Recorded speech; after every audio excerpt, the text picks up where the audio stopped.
Hey, it's NPR's Book of the Day. I'm Andrew Limbong. Big shout out to Tinby for covering me while I was gone. Now, on to today's show. There are the types of writers that plan. They've got a firm idea of the beginning, middle, and end of their story. They know the plot beats, know the characters, etc. And then there are writers like Yangsze Choo, who is not a planning writer. Her new novel is titled The Fox Wife. It's about a woman who is also a fox. There's other stuff, of course, but that's all she started with, that one idea. A woman who is a fox. She and NPR Scott Simon get to talking about the characteristics of foxes across cultures and throughout time, and how they're wily and clever because they need to be. Similarly, Chu points out, to women. That's ahead. The following message comes from NPR sponsor Sattva. Founder and CEO Ron Rudson is on a mission to bring quality sleep to more people. Health and wellness are so tied to quality sleep. And I'm trying to tell everyone, look, you have to treat sleep like an activity, because I believe sleep is the most important thing in your life. To learn more, go to SAATVA.com/NPR. Snow is a fox. Really, a fox spirit able to allure, to entrap, and to change shapes. Snow can take on the form of a woman referred to as Asan, and in 1908 she's on the hunt for the man who murdered her daughter. Snow's search for truth and justice through Manchuria and Japan is at the center of Yangsze Choo's new novel, The Fox Wife. And Yangsze Choo, the author of several best-selling novels, including The Night Tiger, joins us now from California. Thanks so much for being with us. Thank you for having me, Scott. It's such an honor. Well, the honor is ours. Help us understand the position that the fox can hold in various Chinese cultures. I've always thought that the legend of the fox is so fascinating. In Chinese literature and also Japanese and Korean legends, the fox is a shapeshifter, as you mentioned, who can turn itself into a very attractive person. And folklore is full of these stories, many of them odd figments of stories, of foxes who interact with people, often tricking them, sometimes killing them, or making off with their property. The classic fox tale is that there's a scholar who's studying for the imperial exams late one evening when there's a knock at the door and a beautiful woman appears. Later on, of course, he discovers she's not human, which raises all sorts of questions about what is the story really about? But when I was a child, I read lots of these stories, and I was always fascinated by the fox, by this creature. Why do they come at night? Why do they always interrupt people's exams? And what lies on the other side of the door? The sort of wildness and otherness. That's really interesting. Snow is searching for a photographer named Baekdu Nikon. What does she think she knows about what he knows? She thinks that if she finds him, it will be the answer to solve a lot of her anger and bitterness. So when I wrote this novel, I hadn't really planned it. I started off with the idea of a woman who's also a fox. And I thought about what sort of driving need would take you out of the grasslands of Mongolia, where she starts off with, to go into human society. And so she is looking to avenge her child, but I think it's a much more complicated narrative. And it turned out to be a story about old relationships and old loves.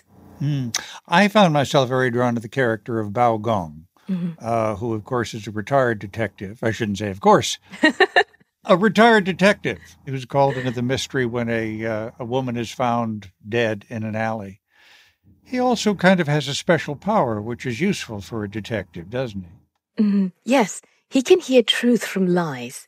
I mentioned earlier that I don't really plan well, but when I started this novel and I wrote chapter 2, the words, "the detective," appeared on my screen as I was typing them.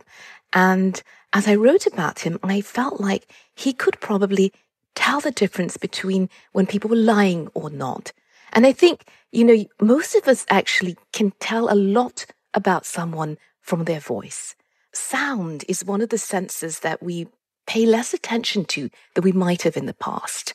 I think we live in an increasingly visual world of screens where we rely on eyesight. But when you close your eyes and really listen, they've actually found from studies that people can quite accurately tell, describe the person who's talking just from the tone of their voice. Bao Gong muses at one point, and it was so beautiful, I wrote down the word, foxes are said to beguile people, charming tricksters. They will carry off your gold wine cups as well as your heart. But it goes on to say, yet easily killed or maimed, they lose paws, tails, and their own lives in gruesome ways. Boy, it makes you root for the fox. Yes, I think that they are very vulnerable. The funny thing is that all over the world, the nature of the fox seems similar. When you look at Native American legends or the European tales, and to China, it is a wily, tricky animal. And one thing that struck me is that you're only a trickster if you don't have much power. Like the apex predators in these environments, like a lion, does not have to be particularly tricky. So I think the sense of being a fox and also the form of a young woman are both very vulnerable forms. And I try to bring it across in my book, where the foxes and the women are constantly under threat of being captured or imprisoned, or as a fox, trapped. You grew up around the world, a Malaysian family of Chinese descent. Did you grow up hearing Chinese folklore? I did. I read a lot of stories, and my mum also told me stories. It's a very rich world of mythology, which has many, many animal spirits in it. The fox is part of what they call the Wu Damen, or the 5 great clans. It is a folk religion from northern China, in which the 5 great clans who are worshipped as gods of wealth are the fox, the hedgehog, I think the weasel, the rat, and the snake. That's very weird to us because they sound more like pests, which also raises the question of why would you worship them? Or is it a way to placate them? To placate them, because we fear them. Well, maybe they eat up our wealth. If you think about in the past, wealth was probably grain. How many stories do you have going on in your mind at any given moment, do you think? Usually one, but the one story is made of many stories, which you might have noticed in The Foxwife. There is a Chinese tradition of writing notes and commentary in the margins of a book, and then the book will get passed around, and over the years, if some of the comments were particularly good or written by noted scholars, when the book was republished, they would republish it with these funny notes. So it'd be sort of like getting a copy of Beowulf with a comment by Jane Austen. Very interesting reading, and I wanted to do that with The Foxwife and add many, many stories. But then I also realized that perhaps people don't like to read footnotes, so we had to pull back from that. But in my mind, when you ask, is it one story or many? It is both. It is the one story which gives rise to many, many others, which I think is the nature of tales. Yangsze Choo, her new novel, The Foxwife. Thank you so much for being with us. It was my pleasure, Scott. Thank you so much for having me.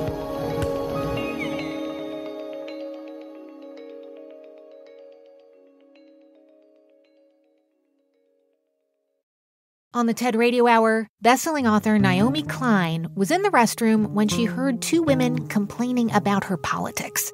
She quickly realized they had confused her with another writer, Naomi Wolf. So I came out and said to those 2 women, you have your Naomis confused. Ideas about doppelgangers and our shadow selves. That's on the TED Radio Hour from NPR. This message comes from NPR sponsor Netflix. With the 30th Annual Screen Actors Guild Awards, the only awards show voted on by actors for the actors. Join this celebration and watch the SAG Awards live on Netflix on February 24th at 8 p.m. Eastern, 5 p.m. Pacific. Support for this podcast and the following message come from South Carolina Federal Credit Union. Folks listening to this in a vehicle they're tired of owning are in luck. South Carolina Federal provides auto loans that could help reduce the costs of commutes and road trips. And there's no payment due for 90 days after closing. To learn more about how fast, friendly financing can get drivers behind the wheel and out on the road, visit scfederal.org. Loan subject to approval. Certain restrictions apply.